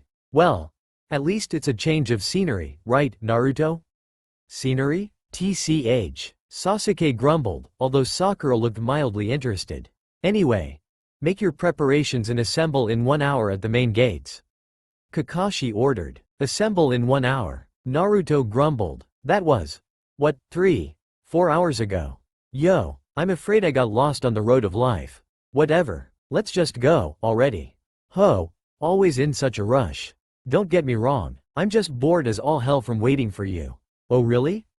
Sakura wondered under her breath as they set off. Despite how he's grumbling, he actually seems pretty eager. Don't you think? Sasuke? He grunted, not sparing a moment to glance away from glaring into the back of Naruto's head. Ehehe. Sasuke seems a little angry. Right, Naruto? Naruto. Naruto had completely ignored the girl in favor of staring creepily at the bridge builder. What do you want, you overdressed little runt? A vein pulsed lightly at Naruto's temple. Dunno. Just trying to decide how many bandits I'm going to have to slaughter in order to keep from smothering you to death in your sleep, you stupid old drunkard. Tazuna snorted, ignoring the way Naruto's teammates had gone a much whiter shade of pale than normal and begun making frantic shushing motions. Ha, you talk big, runt, but I don't think you have the stones to do anything to your employer. Oh really? Burn. Naruto unleashed a low-level spell, blasting a cone of flame out from his palm that would have rendered Tazuna into a charred husk if Kakashi hadn't chosen just that moment to blur over and remove him to safety, charring the edges of his clothes slightly in the process. Alright, mission rule number 1. Naruto, no murdering the client. Rule number 2, Tazuna, don't taunt the shinobi on antipsychotics. I'll remember that, Tazuna mumbled, obviously shaken by his unexpected brush with fiery death. Sasuke and Sakura sighed in relief as Naruto grunted, shaking his hand slightly to dissipate the smoke floating around it. Let's go then. The sooner we get started, the sooner I can massacre all the bandits between here and wherever it is we're going. Rule number 3. Our job is to protect Tazuna-san, not to hunt down bandits. Killing the ones that target us is fine, but we won't be actively hunting them down this time. Oh? In that case, I may as well have just stayed in bed today. What a waste of time. Naruto flipped up his hood and withdrew an ornate walking stick, grumbling to himself as he started off, pausing only to glance up at a soft rustle in a tree. Several minutes passed in silence. Ah, such a nice day. Now is an excellent time for a lesson. Kakashi decided. I'm going to teach you a little about some random subjects, like the cages and our destination. Kakashi-sensei? Sakura ventured. Is this really relevant to guarding Tazuna-san? Before that though, I have a little story. It's about 3 genin and their instructor, out on their first C-rank mission. The instructor graciously decided to impart some of his wisdom to his students, but they didn't feel like listening. And so, their instructor had no choice but to thrash them severely, tie them up, hang them upside down from a tree branch, and lecture them for several hours before they could be on their way. Was the genin's unanimous statement on the matter. The moral of the story is, don't question me, just shut up and pay attention. Why? Yes, sensei. Right, now, where was I? Damn it Sakura, you made me completely lose my train of thought, and… Kakashi was interrupted as a chain wrapped around him from nowhere and tore him into 4 or 5 pieces. There was a moment of silence before Naruto asked what everyone was thinking. Sakura, did you just murder Kakashi with your mind? I didn't mean to, I swear. Just so you kids know, I'm still alive. Kakashi called down from a tree branch. The whole replacement technique thing, you know, they just cut up a log. Ah? Naruto blinked. So they did. My mistake. So, who's they? Kakashi wordlessly dropped 2 ninja to the ground, tied up tightly with their own chain. Naruto grinned, then blinked and frowned. Kakashi-sensei. He whined. They're unconscious. It's no fun killing them if they're not terrified. Tazuna and Sasuke shuddered unanimously and each took 1 large step away from the blonde. Ah well. Dibs on the next fight. Sakura blinked, wondering just what the hell had just happened. After a quickly extracted confession from Tazuna and a vote, they'd continued on to the fairy to Wave Country. Except it was less fairy and more glorified canoe than anything else. You know, I've never been on a boat before. Naruto stated aloud, and if they're all like this, I don't think I ever want. Shut up, Dobi. Sasuke hissed. Sound carries over water. You're going to get us caught. Oh, I get it. I wondered why everyone was so hush-hush. How about… He stood up abruptly, setting a foot on the side of the boat as he cupped his hands around his mouth. Hey, Gatu, we're coming to kill you Gatou. Gatu Ouu. There's nothing you can do about it, Gatu. Try to stop us, Gatou. Sasuke was very nearly on the verge of tackling Naruto out of the ferry before he sat down again. You complete and utter moron, he hissed. What the hell are you thinking, you? Now before you get all shirty with me. Naruto interrupted, extending one finger. Listen closely. What do you hear? Or rather, what should you be hearing right now that isn't there for you to hear it? As Sasuke puzzled that last sentence out, Sakura blinked. Alarms. After that outburst, there should definitely be some sort of alarm raised, if Gato's ships really are patrolling these waters properly. They are, Kakashi confirmed, sparing a moment to point out a few looming shapes in the mist that could, in all honesty, be anything. Sakura was easily convinced, however. My Hijutsu, Naruto said. One is. Well, I don't really feel like explaining the mechanics, and it's not like you would understand anyway, so let's say it makes something like an invisible barrier against sound, encapsulating a small area. Nothing in or out. Of course, it has its drawbacks in several situations. It'll break once we make landfall, and it can't be used too often. Why can't it? Sakura asked aloud, prompting a curious stare at Naruto from all parties of the boat. He grimaced. You know, Sakura, I have a story a lot like Kakashi's from earlier. Except instead of beatings, ropes, and lectures, there's fatal stabbings, explosions, fire, and the desecration of corpses. Now, I'm going to pretend to forget you asked that question. Are you going to ask it again? She shook her head vigorously from side to side, and there was a long, awkward silence. We're making landfall. Kakashi spoke up eventually. About time. Naruto grunted. The sooner we get there, the sooner I can go drop Gatou's house on his head. No, that's not happening, Naruto. Just so we're all on the same page here, isn't it your job to protect me? Killing Gatou would. We weren't paid for an assassination mission, Tazuna-san. Technically you're correct, but I doubt that Gatou's left whatever place he's at unguarded, and we're only being paid for a C rank, to guard you against C rank dangers. So basically, if there's an infestation of rabid gerbils in your town, we're all over it. Until then, we're going to let the fights come to us. Well, I hear those rabid gerbils can get pretty nasty. Tazuna mumbled, disappointed and uncomfortable with the Junin's sarcasm. Silence fell before Sakura broke it. So, Naruto, those things on your face. Not that I was looking, but are they whiskers or tattoos, or, what are they? Naruto began an angry retort, but it died as he actually thought about the question. You know, he realized. I actually have no idea. Duck, Kakashi interrupted blandly. Where? Sasuke asked, though he would later fervently deny having said anything. Kakashi grabbed him by the head and drug him to the ground, narrowly missing having bits removed by the giant sword that swung through the air above their heads almost immediately afterwards. It continued on a ways before lodging in a tree, where a ninja dropped down onto the handle and began chuckling darkly. Naruto wasted no time in tugging his curved dagger back out. Yes, I can finally cut loose.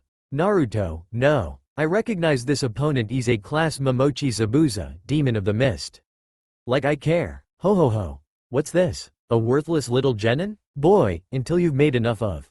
Naruto took advantage of Zabuza's impending monologue to call down a bolt of lightning from the cloudless sky, sending Zabuza scrambling to avoid it. What the hell? He howled. Victory goes to the one who wears the opponent down first. Naruto launched a snowball, which erupted into razor-sharp, jutting spears of ice next to Zabuza's feet. Hold still, that I might rend thee to dust. Meanwhile, Zabuza was sweating heavily as he desperately maneuvered himself around the blonde's attacks. The situation was quickly taking a turn for the worse. Sharingan Kakashi hadn't even involved himself yet, and while he'd originally intended to write off all the genin as inconsequential, he could no longer afford to do so. Now would be a good time for Haku to implement Plan B. He no sooner thought it, than a handful of senbon zeroed in on his neck and he barely managed to be impressed at the promptness before slumping to the ground. The masked boy flickered in next to Zabuza. You have my gratitude for occupying his attention. I've been waiting weeks for an opportunity to. Don't care. Naruto interrupted sourly. Fair warning, I've got a lot of aggression to work through, so if he isn't dead, I'm going to kill him messily now. If he is dead, then I'm going to messily decorate his body. At this point, whether or not I have to kill you first doesn't matter to me. But I'm a Kiri hunter nin. Don't care. But in the interests of fairness, and because it'll amuse me, I'll let you make your case. You have 5 minutes. I need to take the body to be properly identified and disposed of so that Kiri's secrets cannot be stolen from it. Tell you what, I'll peel his face off for you. I can assure you that there won't be enough of anything else left to be stolen, either. Haku started to panic, grasping at any excuse to get away. He didn't find one. Time for Plan C. Here you go, he called, loosening a pouch at his side. Part of the bounty for killing him. Catch. Haku tossed the pouch in a deliberate arc, and Naruto turned and stepped to catch it before realizing the distraction for what it was and snapping his gaze back to Haku, who'd formed a hand seal. No you don't. Magical missile, one shot.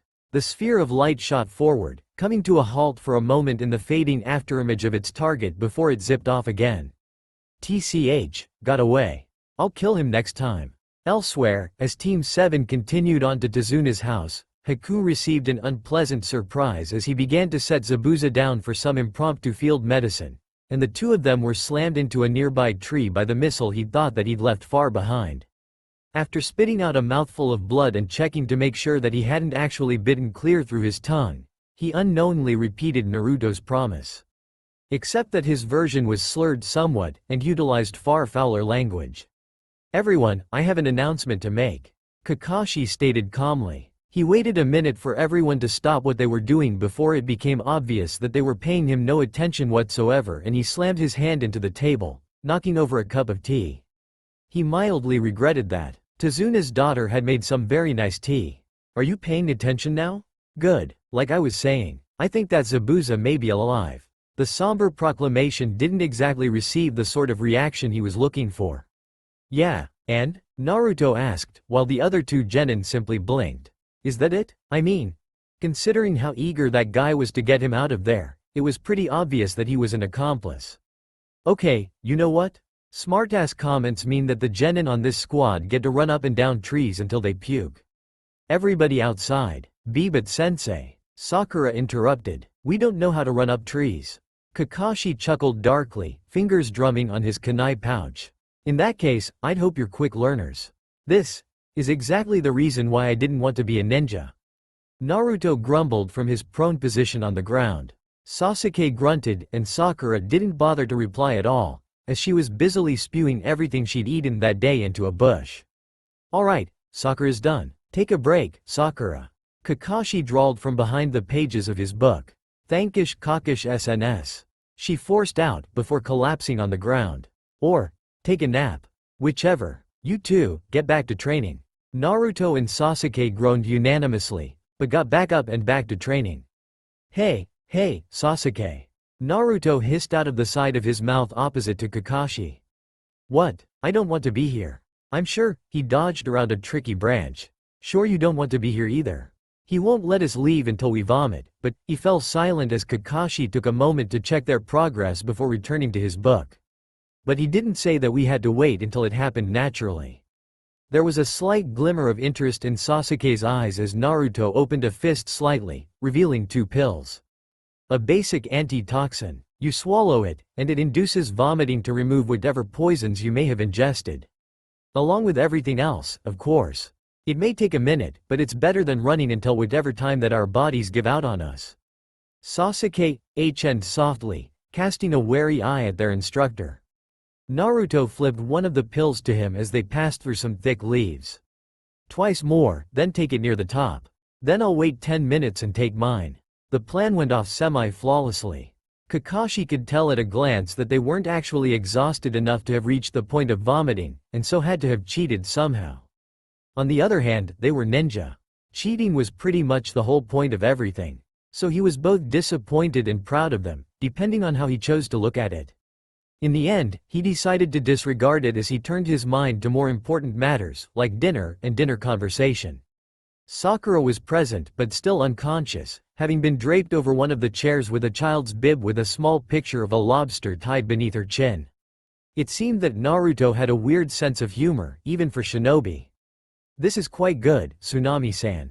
My compliments. Oh, you know full well that it's mostly thanks to those rabbits your dogs brought back, Kakashi-san. She demurred as a scowl twisted over the child's face for a moment. quiet kid, gave off the impression that he was about to snap, somehow.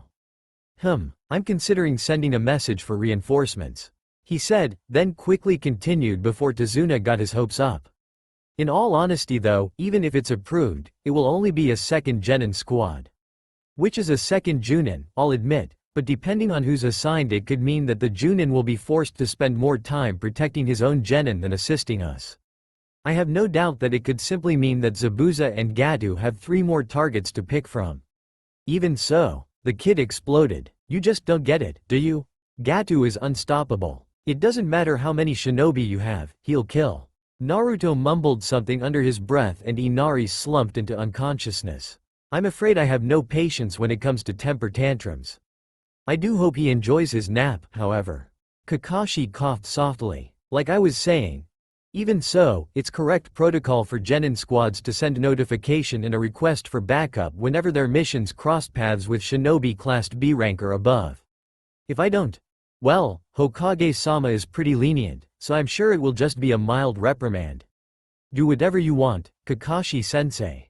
Naruto graciously allowed. I don't particularly care whether I have an audience or not when I kill them, but I'm sure Kazumi could be convinced to carry your message, especially as I'd like her to pick up a couple small things from back in Konoha. Ah, Kakashi calculated quickly. Flying, she could get there in less than half the time one of my dogs could. Yes, that should work. Naruto nodded absently as he took a bite of stewed rabbit. So, Tazuna, tell me about the local folktales. The old man happily obliged with Naruto's request, and talked long into the night. The tale of when the 9-tailed Kitsune Lord had visited the Land of Waves had been interesting, as well as the bit at the end about a prophesized return or some such. Unnoticed, Kakashi had been slightly tense throughout the whole tale, and had sent several subtle and quick glances at Naruto. The next story had been more recent, about Kaiza, and had explained why his grandson was slightly messed in the head. Then had come tales of local nature spirits and mischievous creatures, the typical old yarns that one can find anywhere. What Naruto had found most interesting, however, was not a tale at all, but a simple mention of a nearby natural curiosity. An island covered in a constant storm. When Naruto had pressed further, Tazuna had divulged that supposedly, it had once housed the lair of a great dragon, centuries ago, who had protected the settlers within its territory in exchange for tributes of food and wondrously crafted artwork and statuary. Nonsense, of course, he continued on to say. There was no proof of anything of the sort, and he continued on with his folktales. Even so, Naruto was fully convinced by the time he went to sleep that the island in question housed the lair, or at least the grave, of a blue dragon, and had decided to avoid it at all costs. And so, naturally, that moron Kakashi decided the next day that such an interesting place was somewhere that he would like to see sometime, and as he was in Wave Country right now, there was no reason not to take a look. No, no, no, no, no. Naruto screamed at the top of his lungs. Kakashi, this is quite possibly the worst possible idea ever in what is beginning to look like a painful history of terrible ideas indeed. Your objections have been duly noted, Genin. And now instead of asking you, the Junin sensei of the squad is ordering you to prepare for a brief scouting mission. Naruto's mind raced to find a viable reason to call this horrible farce off. Tazuna, we can't leave Tazuna-san unprotected. Tazuna-san will be the one ferrying us there. Tazuna-san's family, they could be taken hostage and already anticipated it, Naruto. Pakun and the rest of my pack will be here to keep an eye on them. Naruto worked his mouth soundlessly, but couldn't come up with any more reasonable excuses that Kakashi might actually believe.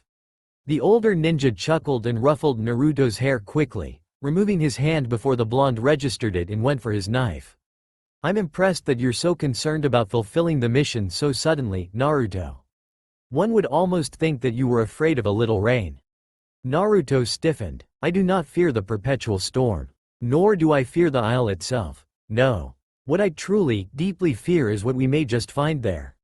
Kakashi blinked slowly, and by the time he finished Naruto had turned and stalked silently into the house.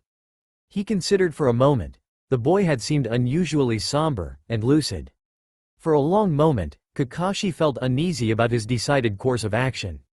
Then he shook it off, confident in his superiority as an experienced Junin. Of course, when they actually reached the island and seemed to cross an invisible line between partly cloudy, but nice, and hurricane-level deluge. What the hell are you even doing here, you moron? He had to admit he was somewhat less confident. As well as soaked to the bone, and he was pretty sure he was about to catch a chill. We're here. Tazuna bellowed over the howling winds, his huge hooded overcloak rustling as he clambered out of the boat and tied it up to the remains of a nearby stump to keep it from drifting away. Kakashi had found the cloak distasteful and thought it unnecessary when they started out. Now he wanted one just like it. Of course, Naruto had a cloak of his own. And he'd done something to it that left it repelling water, to a degree. Sasuke and Sakura, on the other hand, looked like little half-drowned kittens. Never actually been here myself. Tazuna continued bellowing as they made their way out of the boat, numb joints complicating things somewhat. But it is impressive, isn't it? What? I can't hear you over the wind. Sakura called back. I said it's impressive, isn't it? What? As the conversation that had just started looked like it was going to continue on the same track for a few minutes, Kakashi turned an eye to his other two students. Sasuke. Unhappy, brooding, etc. Nothing unusual there, except that the unhappiness was magnified by his being soaking wet. Naruto. Almost smug-looking in his cloak, much drier than the rest, and, if Kakashi was right, he seemed almost to be searching for something, almost as though he believed in Tazuna's fairy tale of a dragon. In fact, Naruto was trying to recall every one of the rules he had read somewhere or another about the rules of dealing with dragons. Besides the obvious, like, don't touch the gold under any circumstance, and, be more polite than you've ever been to anyone else, ever, as well as, if all else fails, offer up the lives of your companions, drop to your knees, and flat out beg for mercy. Though that last one was iffy at best. One of the more important ones, though, was, once you have confirmed yourself to be in the territory of a dragon, either leave with all due haste or present yourself immediately at the dragon's lair for introduction. Doing neither marks you as a potential thief, a likely nuisance, and possibly that you attempt to attack the dragon itself, which would likely be the stupidest thing one could possibly do, but has been attempted from time to time and, on occasion, been successful, thus leaving dragons in general wary of future attempts. Now if he was a dragon, and he'd chosen this island to house his lair, then he would search the only real visible landmark for a suitable cavern nearby to inhabit. Or failing that, create one. Naruto shuddered, feeling a sudden and intense urge to get back in the boat and leave, or failing that to swim away at his best speed before he shook it off and started for the Pisueto mountain in the center of the island. It wasn't long before he found the gaping cavern he was searching for and stepped inside, the sound of the storm seeming to cut off to a soft, barely there background noise as he crossed the threshold. He took a deep breath, carefully noting the scents lingering in the air. Heavy metallic scents. Old blood. And a thick scent that he recognized instantly, despite having only previously having had a quick whiff of a faded scent trapped in a bottle that had been left to gather dust for untold decades, possibly centuries. Kakashi let out a low whistle at the impressive cavern, cut off instantly as one of Naruto's hands snapped up. Naruto glanced behind, noting that everyone had followed him, as he'd suspected they would. Touch nothing, he began, ominously. They do not tolerate thieves. Leave the talking to me, unless it directly questions you specifically, and, if it does, be as polite as though you were taking audience with the daimyo of all the countries and their kage at once. Lastly, if I give you an instruction, you are to follow it without hesitation. I cannot guarantee your safety otherwise. What are you talking about, Naruto? He ignored Kakashi's question and conjured up a light, heading into the depths of the cavern, and the rest, now wary of the gathered shadows, followed through several twists and turns until the tunnel opened up into a huge, dimly lit opening, filled with burning coals in sconces and tapestries and magnificent statuary, and great piles of gold and jewels. Sakura, as though hypnotized, reached slowly for a delicate silvery tiara set with chips of emerald, until Naruto's hand clamped painfully tight around her wrist. Touch nothing, he growled, not even were it to satisfy your every worldly desire, that you could die without regret. Touch it not. Naruto. She gasped, the hand in his grip beginning to spasm lightly.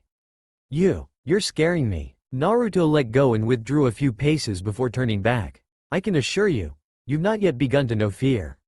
Naruto hurled the sphere of light into the air, the intensity increasing as it rose to reveal a great winged lizard, eyeing the group with a speculative curiosity combined with a barely hidden sense of malice. Tazuna gasped at the sight of the dragon, and Kakashi, although he'd been trained not to show surprise so easily, was also visibly stunned for the shortest of moments. "Kneel," Naruto ordered calmly. Tazuna hadn't needed the order, having dropped to his knees at some point all on his own, but Kakashi slowly lowered himself as well, obviously reluctant, but willing to trust that his student knew what he was doing. Sakura and Sasuke, however, had no such hesitations. The full force of the aura of terror surrounding the great dragon having made significant headway against their young and impressionable minds. Naruto nodded and turned back to the owner of the horde. "Great One, Master of the skies and seas, ruler of all earth that falls within your dominion. We humbly prostrate our unworthy selves before your wondrous glory and splendor. Great Worm, winged master of all you survey, we insignificant mortals beg a simple boon of you. A mere moment of your time and conversation as we speak. Marvel upon your magnificence, and leave to carry the tale to all that we may meet upon our travels." The dragon chuckled, a deep and throaty sound, as would a man whose favored pet had learned a new and particularly interesting trick. "Speak, then, unworthy one. Why is it that I deny my hunger simply to hear the words of one so insignificant as yourself?" Kakashi stiffened slightly at the implication that they were soon to become a meal, but Naruto was actually quite pleased with the way the conversation was turning. The dragon was interested, that much was obvious behind the superior and predatory tones that were simply to be expected. Fortunately, the encounter hadn't been entirely unexpected, so he'd had an entire boat ride's worth of time to work out a way to keep them all, or failing that at least himself, alive. "Once, Great One, there was a pact between your majestic self and the mortals of this island. This unworthy one would seek for the pact to be renewed." "Ah, the pact. I recall those days well. However, unworthy one, I question why it is only now that the humans of these islands recall those days, and only now seek me out." Naruto opened his mouth to answer, but was silenced as an enormous claw rose. "That one," the dragon rumbled, claw shifting to point at Tazuna.